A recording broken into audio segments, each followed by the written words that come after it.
หมายสงพี่น้องผู้บันแห้งสื่อข่าวแซนมีเดียวของทางเสียงนะครับเนาะเมื่อในก่อแม่นงานในวันที่27เดือนธันวาคม2025นะครับปุ่นดาเนอร์รายการข่าวคาตอนได้ก่อเดียวตั้งข่าวเงาเกี่ยวกับเวลองซึกมานเตลอตึกซึกดังเทียนเอดินเนอร์สิเวงนำตูเยานะครับเดี๋ยวตั้งข่าวเงาหลอนซึกมานแฮนซึกหลอตึกเทียนเอเขาในเซียวก็มาผักตอนบ้านพี่น้องเขากว่านะครับซึกมันในเอาต้นปล่อยหมักเสาเนวันมันลีสิแลไผลูกไม้ขึ้นเย่กำพองนะครับยันเปิดต้นของสิซึกมันเอาปล่อยหมักสาวันมันลีอันมีดีและเน้นจับจีเวียงสีปออันของสิซึกมันขึ้นกุ้มกำไว้นั่นแหละเวียงนำตูอันเทียนใหญ่ได้กุ้มกำไว้นั่นสิแลเฮ็ดให้ขึ้นกวนหวานกำพองและถูกไพ่ใหม่กว่าเปียดนะครับในวันที่25เดือนธันวาคม2025เขาย่ำกลางวัน11 โมงครึ่งนั้นมีต้นแถงลำหนึ่งเข้าปล่อยหมักสักดินเนอร์วันมานลีเนี่ยเนาะเพื่อว่าถึงมาเขาย่ำหัวคำบอกขาโมงครึ่งนั้นมีต้นหาลำปล่อยหมักสักวันดีแทงแลเฮ็ดหาปังตึกขาวแห้งเหมือนกันนะครับเมื่อเขาย่ำกลางนั้นต้นมาปล่อยหมักสัก3 ลูกแตก2 ลูกก้วยกะว่าตาลูกนึงได้ก็อำไปแตกค่ะเมื่อเขาย่ำหัวคำในมาปล่อยหมักสักแทงไผลูกไม้8กำพองเขาเมื่อเขาย้ำกลางนั้นได้ก็เตือนยาขึ้นหลังหนึ่งเขากูมันปืนติหลัดในหนังไหนย้อนเปิดต้นของสิซึกมันปล่อยหมักสะแลลองดูซุ่มเฮิรนเยมีกาหือในนั้นได้ก็อำไรฮับผู้จ้อมได้หูย่อยมันเนี่ยครับย่ำเดี๋ยวในของสิซึกมันอยู่ที่วันตาเตเจเวงสีปอนันเสร็จแล้วเอากองลงและเฮือหมิ่นต้นตึกยื้อปล่อยหมักสะสู่ตั้งมันดีอันซึกตั้งเทียนเขาตัวหนึ่งปักเสาไว้นั่นแหละย่ำเดี๋ยวกวนวานมันดีกำปาน้ำแล้วอันกันเงื่องปลายเพซึกหาตีดอดเพไว้ในเขามันดีในเขาเนาะเป็นวานอันใต้และลอยตางอยู่เสาโคมกันไว้เสร็จแล้วกำปาน้ำได้ก็เปลี่ยนเจ้าคือตางมันดีในไว้เสียซึกลอยตางเขากุ้มกำไว้และถูกกองเสียซึกมันเอาเฮือมินปล่อยหมักสัก3 ปอกยอดนะครับไว้เสียซึกมันเขากุ้มกำไหลขึ้นเจเวงสีเปาะเมื่อวันที่18เดือนออกตุลานั้นของสีซึกมันจางเต10เขาหลอดตึกเทียนตั้งเจเวงนำตูแทงไหนมีลองขัดดามไว้หนังไหนนะครับเพราะคันนี้ก็เป็นเงาลายตีนเจเวงสีเปาะนะเนาะพนังของสีซึกมันเขาในลูกเจเวงสีเปาะเสร็จแล้วคัดซะส่งแห่งซึกเขาตึกตีนเจเวงนำตูแทงนะครับบางทึกได้ตั้ง2 ฝ่ายยังตึกเปลี่ยนหาวแห้งอยู่นะครับเนาะตั้งฝ่ายเทียนเขาก็ยังตึกคัดซะหับตึกอยู่นะครับสุดท้ายแล้วเขาขึ้นมาถ่อมด้วยข่าวเงาเกี่ยวกับไปลองตับกลางหาวของสิซึกมันเอาหมากลงหาปากปองปล่อยสักวิหารในวันก่อเป่าเฮ็ดหาหมุนจอหลอนมาเจ็บเนี่ยครับย้อนเบอร์ของสิซึกมันเขาเอาเฮอมินแก๊สไฟตาเข้าปล่อยหมากลงสักเกี่ยวหมุนจอ100วันก่อเป่ากิ่งเพชรจะเวียงเมืองหลงจะดอนเกี่ยวแม่นันเสร็จแล้วเฮ็ดให้หมุนเจ้าไหลลู่ดอน1 ตัวและมีเจ้าสังขะไหลมาเจ็บซ้อมแทง7 ป่าไหนคนมันพื้นที่เขารัดในหนังไหนเมื่อวันที่24เดือนออกตุลาคม2025นะครับเนาะขยามโหคำ4 โมงในมีเฮอมินแก๊สไฟตะลำหนึ่งเนี่ยเนาะเอาหมากลงหาปากปองปล่อยลงใส่ตีเกี่ยวหมุนเจ้าก่อเป้าไหลคู่ซ้อมหนังไหนนี่ครับคนมันพื้นที่ก้อนหนึ่งลัดกว่าด้านสีขาวเขาว่าเฮอมินของสิซึกมันเขาได้มาปล่อยหมากใส่ตีเกี่ยวลีตัวเรือในไหลหูได้ก็เหมือนเจ้าไหลลู่หลอนกว่าตัวหนึ่งในเขาตีเรือก็เจ้าสางไหลมาเจ็บจอม7 เกาะวันนะครับ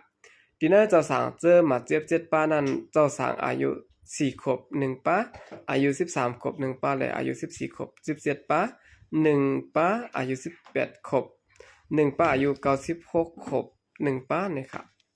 ในคาราง3 วงมาในตับกลางหาวของสิซึกมันในเอาหมากไปใส่วานและเวียงใน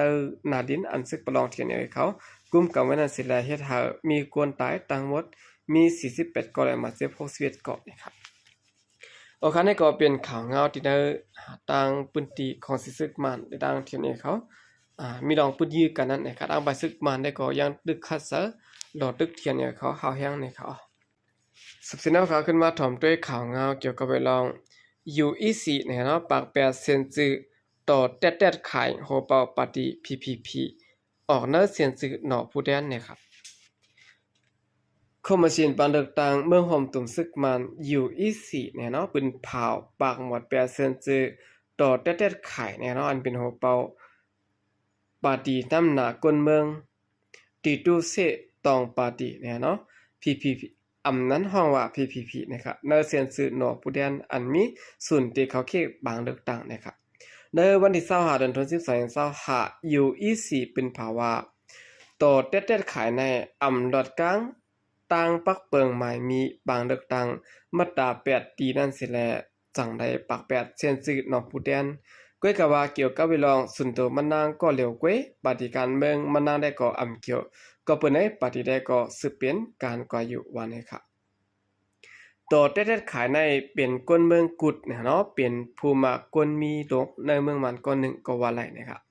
มันนางในมีห้านขายคำชื่อเสียงอย่างหลายห้านนะครับมันนางในเป็นปีนางซึ่งมันชื่อเสียงหลังทุนเองตาโปรเนี่ยเนาะมันนางเป็นผู้จำเสอเฮ็ดก่อกันตั้งศึกมันยึดอาณาจึงเมืองเสียหลายให้ได้ก้นหนุ่มและก้นเมืองกำน้ำอำหันดีกำแถมมันนางนะครับบางเลือกตั้งอันเตมาแน่เนาะมันนางเตเขาเข่งตีนางปูแดนสภาเจอจัดเนอเตืองตากุงเนอเปิง PPTP นะครับเพิ่เป้มันเอาพ้องอยู่อีสีปืนเผาเซียนจือหนอปูแดนปอกกำหนึ่งนั้นป้าเซียนจือมันนางอยู่เสตะในวันที่25เดือนธันวาคม25ในจังขึ้นปืนเผาว่าสุนโตมันนางผิดปักเบิงปางเลือกตั้งและปาก8เซียนจือมันนางเนินหนอปูแดนอันมีสุนเขาเข่งปางเลือกตั้งวันนี้ครับปางเลือกตั้งอันเตจะเฮ็ดในห่างเดือนเซปเทมเบอร์ในปฏิการเมืองอันเตเขาเข่งปัดปื้นจึงเมืองที่มีอยู่6ปาร์ตี้นะครับนั้นปารังปาร์ตี้ PP อันมันนางอ่อนโหไว้ในปาร์ตี้หนึ่งอยู่ดีปาร์ตี้มันนางเสร็จแล้วส่งเสียนจือหนอปูแดนตาเขาไปเข่งปางเลือกตั้งตา6ปาก72เกาะนะครับอยู่อีสีปืนเผาเซียนจือหนอผู้แดนอันเตเขาเข่งปางเลือกตั้งกำในปัดปื้นจึงเมืองเตมีอยู่5เฮง23เกาะนะครับนั่นหนอผู้แดนอันครบงามกันตั้งปักเบิงหมายมีบางเลือกตั้งปักเบิงป้ายจากปักเบิงเบืองเงาจึงเมืองเสียแลอันอยู่อีสีปาก8เซียนจือนั้นเตมีอยู่86เกาะนะครับนั่นปรังเซียนจือต่อเต็ดๆขายก่อนหนึ่งนะครับโอเคได้ก็เป็นข่าวเงาเกี่ยวกับไปลองอยู่อีสีนะครับเลยปาก8เซียนจือต่อเต็ดๆขายนะครับเนาะอันเป็นหัวเป่าปฏิ PPP ออกเนื้อเซียนจือหนอผู้แดนเนี่ยครับสืบเสนอข่าวขึ้นมาถ่อมด้วยข่าวเงาเกี่ยวกับไปลองปล่อยโฮงไผ่หมินตีเวียงตนตีซึกมานทัดหามอ่ำปันลวดกุ่นเขาออกนะครับพอเมื่อซึกมานหางแฮนตาเฮ็ดปล่อยโฮงไผ่หมินเดือน12ตีเวียงตนตีอยู่ใน